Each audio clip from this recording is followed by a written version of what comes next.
Good evening, everyone. My name is Jackie Hastings, and these glasses are annoying with the light. So I'm one of your sapphires here with Pink Power, and I'd like to talk to you about stress this time of year, right? You know, this time of year tends to be a little stressful for people, and I have to say, I got caught up in a little bit of it myself, trying to be everything for everyone and not being able to say no, and ending up digging myself a little bit of a hole. You know, we want to do so much, so many people in so many ways, and time seems to be so limited and all of those things. So we can tend to get ourselves in a little bit of a spiral. So I thought this would be really helpful for all of you. I have a little PowerPoint presentation I'm going to start for you. So if the screen sharing will work, be patient with me here. Let's do a screen share. Here we go. Come on. Here. Oh, nope. Here we go. All right. Let me hit start show.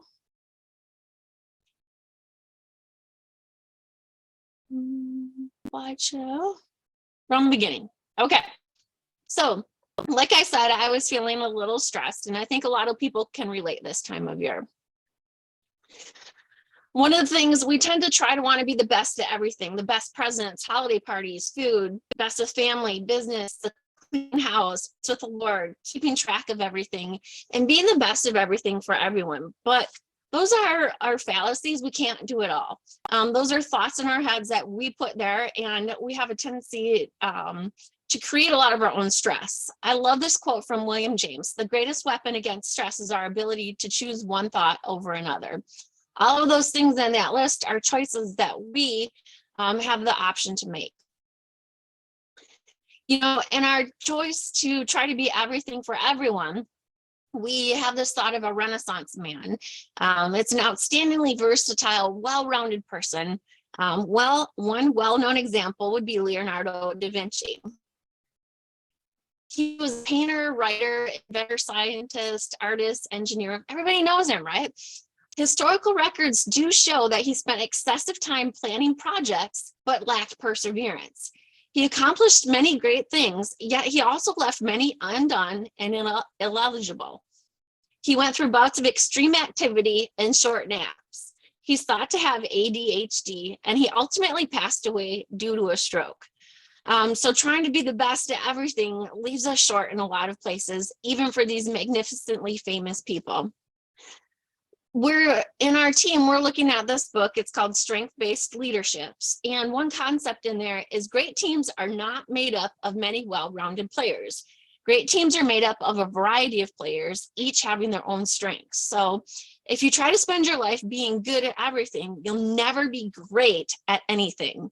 While our society encourages us to be well-rounded, this approach inadvertently breeds mediocrity. Perhaps the greatest misconception of all is that of the well-rounded leader. So when you start to look at these things, you start to go, oh, what can I do? Where am I focused? What am I doing?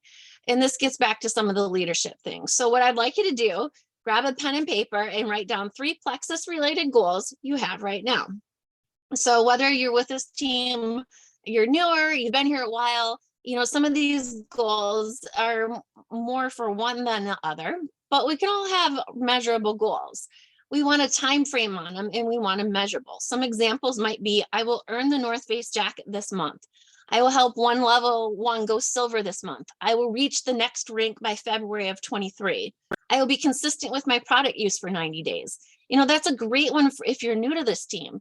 It takes that long for your body to start really making significant changes, because we're undoing a lot of bad that we've done to our body. We can even make them simple goals. I will drink half my body weight in ounces of water daily this month. For those who are really working to grow, I will complete the winning day IPA sheet 5 days per week, each day this month. And when we're looking to grow, I will commit to Team Column Book Club each week. These are simple and measurable goals. Expectations. I expect I will achieve my goals. I will empower my team to have the tools to achieve their goals. I will be realistic in setting my expectations. I will be realistic with my team in meeting their expectations.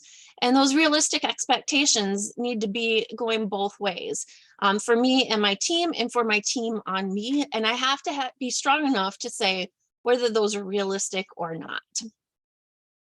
How am I going to achieve these goals? If you've been around a little bit, we talk about the 4 pillars: recruiting, retention, duplication, and leadership. How does this pertain to all of this? Well, for recruiting, I want to look at who am I recruiting? Am I recruiting anybody and their brother? Am I recruiting business leaders? Am I dragging people along? Am I beg, borrowing, and stealing to get them on? Or am I really looking at true people that are going to be here for the long haul? Why am I recruiting? Am I recruiting just because I want a jacket? Am I recruiting just because I want Christmas money? What is my focus? What is my goal? How am I recruiting? Am I just posting and praying? Or am I actually reaching out to people? Am I making phone calls? Am I really connecting with people? Where are my strengths here? Look at what's given you the best fruit in the past. Where am I not being efficient with my time? Am I doing great posts and reels and stories? Those things are all wonderful and they look great, but they're a lot of time and you may not get a lot of fruit from them. Am I spending all of my time doing this, but not reaching out, doing the real tough and dirty work? Retention. How many people are continuing to reorder? Why are they reordering? What is helping them stay consistent? Are you asking your people for a 90-day commitment? Are you using a planner or some other way to keep track of people for follow-ups? For those who've fallen off, why?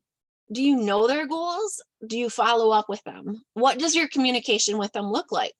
Have you brought that communication in forms of screenshots or phone calls to your upline for help? Have you helped them find wins and get them connected? So one of the greatest ways to retain people is to get them a win right away. They feel good, you feel good, they talk about it and they grow. Those wins can be in the form of products, finances, or community, or all the above. It can be in the form of you giving them access to free stuff they didn't even necessarily realize they were getting, like Perks and Pivotal. All of those tools are huge, and they have actually studied at corporate and found that people that are plugging into Pivotal have a significantly higher rate of continuing and retention. Duplication. Have you been following what your uplines have coached you to do? Have you been coaching your people to do the same? Do you utilize existing resources, or are you constantly recreating the wheel? Are you in the help center, the guides, and using the back office tools, IPA chats, the winning day sheets, coaching call and welcome call guides? These are all tools that we already have available. So if you're spending your time recreating all of these things, you're not using that to your best ability. Are you inviting your people to team calls and tagging them in important things while encouraging them to do the same with their people? Are you spending time seeking outside trainings over and over again? Is this the best use of your time? And does it teach your people to not follow your lead? For example, jumping to the next new shiny thing. Leadership. Are you following the guidance of your upline? Are you coachable? Are you a visible leader? People will not trust a leader they cannot see. If a leader is absent, you must be that leader to your people. Are you a solution seeker? How are you leading your people? Are your people coachable? Who is getting the most of your time? And I mean your physical and your head space. A lot of times we may perseverate on some of the things that may not have gone right and trying to drag people back and bringing them back. And that takes a lot of time away from the people who are doing the things, and for you reaching out to the new people. Make sure you follow that 80-20 rule. The top 20% get 80% of your time. Are you setting your people up for success? Are you plugging them into things? Are you doing all of those things? Are you setting a good example of leadership and personal development to your people? Remember, your people are probably only going to do maybe 50% of what you're doing. So if you're only doing 50% and 50% and 50%, and it follows down the line, pretty soon you have people doing pretty near nothing. Are you where you want to be? We cannot solve our problems with the same thinking we used when we created them. So this is really important. Where you are is where you deserve to be. We've heard this time and time again on our calls. Are you focused on goals and strengths? Are you focused on what you do not have? This creates a negative mindset. Are you watching others and getting stuck in the comparison game? You know, we have some amazing jewels. We have some amazing diamonds. We have some amazing, incredible leaders, but I'm not those people. I'm me. I need to do what I need to do for me and my team and lead and do those things. And I'm never going to be those other people. So being the best me I can be is where I need to be, not focusing on trying to be someone else. Are you spending more time planning than doing? Are you taking care of your health? Are you willing to change what you're currently doing if you're not happy? All of these things are important. So strengths, I know this is a crazy slide.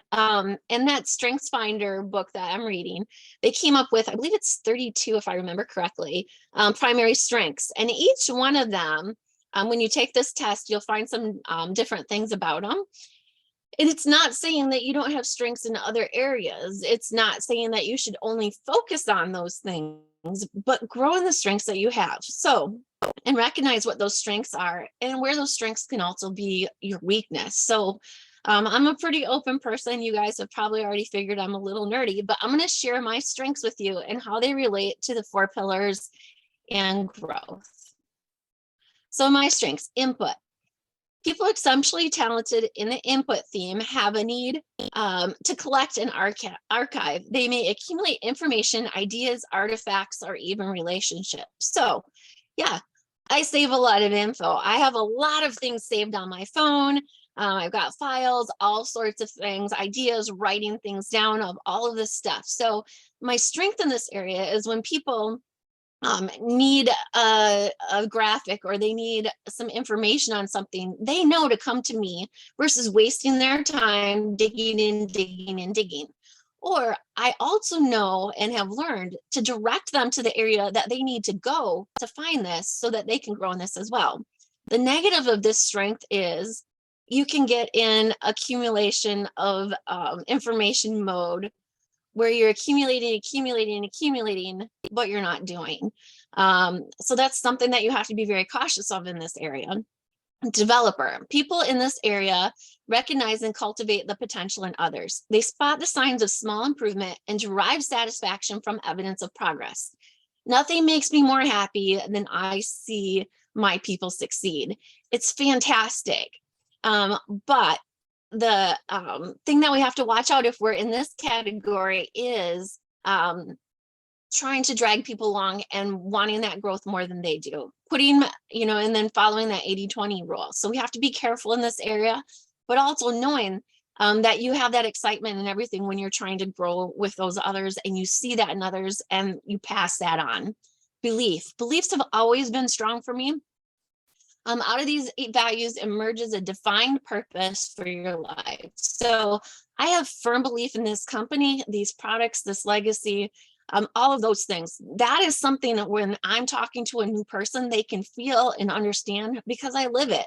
When you look at my posting, I'm consistently posting about those things and doing those things. So people know this isn't something that's wavering for me. So if your belief is lacking, that can be a challenge for your people trying to follow you. Intellection.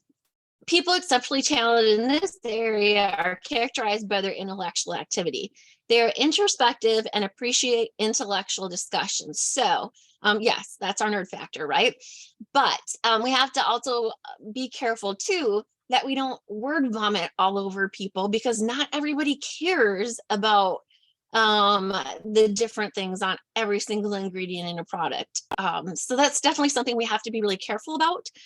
Empathy. People exceptionally talented in the empathy theme can sense other people's feelings by imagining themselves in other lives or situations. So it's really easy to empathize with someone, to understand and feel, you know, put yourselves in their shoes. However, we also have to remember not to get stuck in this empathy mode and not start action. You can feel for people, but if people aren't willing to change and do something about their situation, we can get stuck in a little spiral there. So that can affect the ability to retain people, the reordering, why people aren't reaching out, why they're not duplicating, all of those things. Oops, let me get to the next slide. Consequences. When working within your strengths towards realistic goals and expectations, you're bound for success. Recognize that many strengths are not inherently action-based, so recognize that and see ways to act. This may require assistance and guidance from your leader initially, as without action, nothing happens. When trying to meet everyone's expectations without regard for your goals, expectations, and strengths, you will tend to fall short. You may fall into the comparison game, unmet goals, imposter syndrome, and burnout. The key is to keep focused and accountable. So action items. Write out your goals if you haven't already. Look back at the 4 pillars and make notes on how you're doing in each area. Rate yourself from 1 to 5 in each pillar and have a measurable way to track your progress. Where are your biggest strengths and the strengths of your team? Consider taking the Strength Finders test. How can you capitalize on these strengths in each of the 4 pillars? Continue to work on your personal growth. Grow in your strengths and understand weaknesses.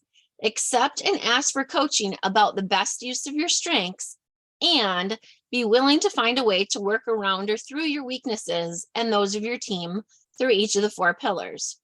Turn that growth into action. Learning without application only spins your wheels.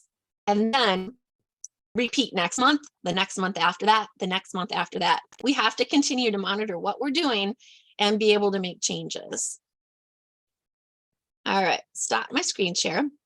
So that is all of the great tips that I have for you today. Hopefully utilizing some of those things and doing your action items on there will help you to be successful, not only in your Plexus business, but in your mental health and all of the things, especially during this holiday season. Happy holidays, Merry Christmas, all of those things if I don't see you before then. Have a good night.